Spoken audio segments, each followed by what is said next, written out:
Shalom, salam sejahtera dalam kasih Tuhan kita Yesus Kristus. Sungguh merupakan suatu sukacita bagi kita semua dapat berkumpul hari ini untuk merenungkan firman Tuhan. Biarlah hati kita dipenuhi oleh damai sejahtera dan hikmat dari Roh Kudus, agar kita dapat mengerti dan menghidupi firman yang akan kita pelajari bersama. Mari kita buka renungan kita hari ini dengan doa.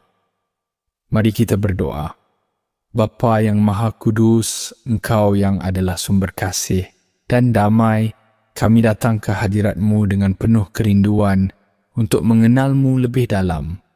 Bukalah hati dan pikiran kami agar firman-Mu berakar dalam kehidupan kami.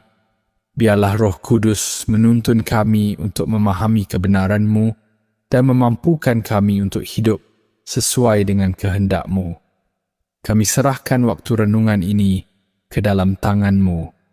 Dalam nama Yesus Kristus kami berdoa. Amin.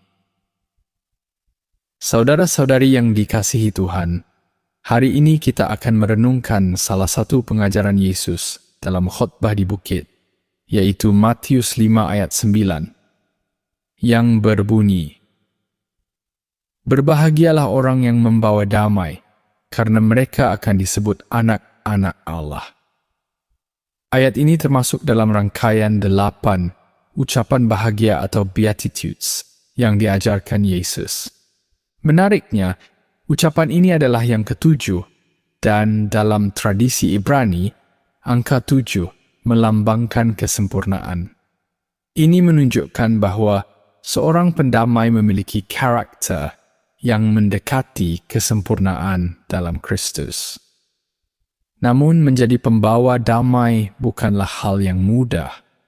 Dunia saat ini dipenuhi oleh konflik, baik dalam keluarga, masyarakat, bahkan dalam gereja.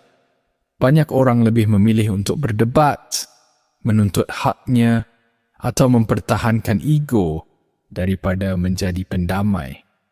Maka kita perlu memahami bagaimana firman Tuhan menuntun kita untuk menjadi pribadi yang membawa damai dalam kehidupan kita sehari-hari. Mari saudara kita masuk pada yang poin pertama pada perenungan kita, yaitu damai sejahtera harus berakar pada kemurnian hati.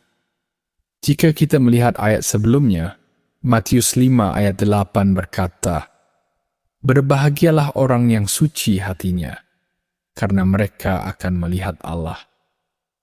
Ini menunjukkan bahwa sebelum kita bisa membawa damai, kita harus memiliki hati yang murni. Mengapa demikian?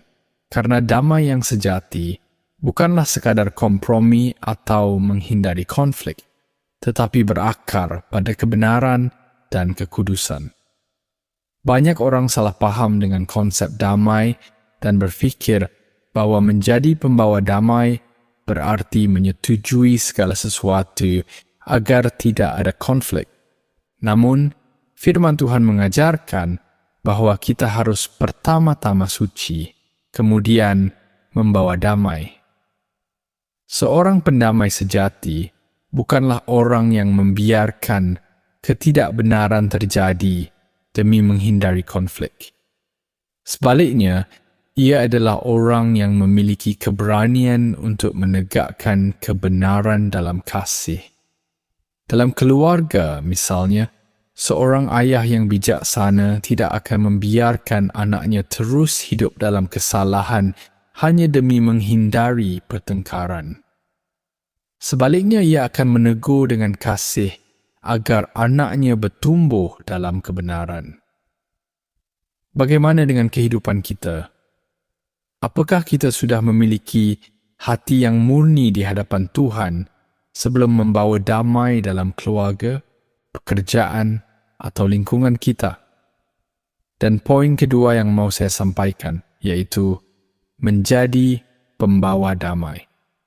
Berarti mencerminkan karakter Kristus. Yesus Kristus adalah Raja Damai.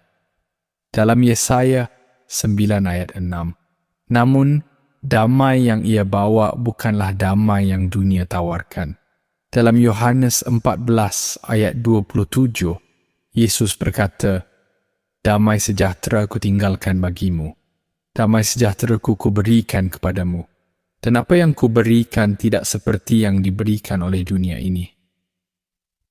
Apa bedanya damai yang Yesus berikan dengan damai yang dunia tawarkan?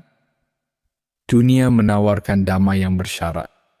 Jika keadaan baik, kita bisa damai. Jika orang lain bersikap baik kepada kita, kita bisa damai.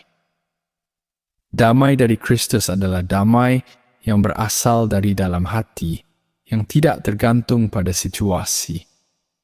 Yesus sendiri adalah teladan sempurna dalam membawa damai. Ia tidak membalas kejahatan dengan kejahatan, melainkan dengan kasih. Ketika ia disalibkan, ia berkata, "Ya Bapa, ampunilah mereka, sebab mereka tidak tahu apa yang mereka perbuat." Di dalam kitab Lukas 23 ayat 34. Sebagai pengikut Kristus, kita dipanggil untuk mencerminkan karakter ini. Di tengah dunia yang penuh dengan kebencian, kita harus menjadi terang yang membawa damai. Sekarang kita masuk pada poin yang ketiga, yaitu menjadi pendamai membutuhkan keteguhan iman. Seringkali, orang yang berusaha membawa damai justru ditolak dan disalahpahami. Yesus sendiri mengalami hal ini. Meskipun ia datang untuk membawa keselamatan, banyak orang yang menolaknya. Matius 5 ayat 10 mengatakan, "Berbahagialah orang yang dianiaya oleh sebab kebenaran, karena merekalah yang empunya kerajaan sorga." Ini berarti, kita tidak boleh takut menghadapi tantangan ketika kita berusaha menjadi pembawa damai. Sebagai contoh, dalam keluarga, mungkin kita berusaha mendamaikan dua saudara yang bertengkar, tetapi justru kita dianggap ikut campur. Dalam pekerjaan, kita mungkin mencoba menegakkan keadilan, tetapi justru dikucilkan. Namun firman Tuhan mengingatkan bahwa mereka yang membawa damai adalah anak-anak Allah. Ini berarti kita sedang menjalankan peran yang Tuhan sendiri kehendaki bagi kita. Saudara-saudari yang dikasihi Tuhan, menjadi pembawa damai bukanlah tugas yang mudah, tetapi ini adalah panggilan yang mulia. Kita telah belajar bahwa damai sejati harus berakar pada kemurnian hati. Menjadi pendamai berarti mencerminkan karakter Kristus. Menjadi pendamai membutuhkan keteguhan iman karena seringkali akan ada tantangan. Marilah kita bertanya kepada diri sendiri, apakah kita sudah hidup dalam damai dengan Tuhan? Apakah kita sudah menjadi pembawa damai dalam keluarga, gereja, dan masyarakat? Apakah kita bersedia menerima tantangan dan risiko demi menjadi pendamai sejati? Jika kita ingin disebut anak-anak Allah, marilah kita menjadi pembawa damai di mana pun Tuhan menempatkan kita. Mari kita tutup renungan kita dengan doa. Mari kita berdoa. Bapa Surgawi, terima kasih untuk firman-Mu yang mengajarkan kami tentang pentingnya menjadi pembawa damai. Kami sadar bahwa ini bukan hal yang mudah, tetapi kami percaya bahwa dengan pertolongan-Mu, kami dapat melakukannya. Bentuklah hati kami agar selalu murni di hadapan-Mu, sehingga kami dapat membawa damai yang sejati. Berikan kami keberanian untuk menegakkan kebenaran dalam kasih, dan kuatkan kami ketika kami menghadapi tantangan. Dalam nama Yesus Kristus, Raja Damai, kami berdoa. Amin. Saudara-saudari, marilah kita terus hidup sebagai anak-anak Allah dengan membawa damai dalam setiap aspek kehidupan kita. Tuhan memberkati kita semua. Shalom.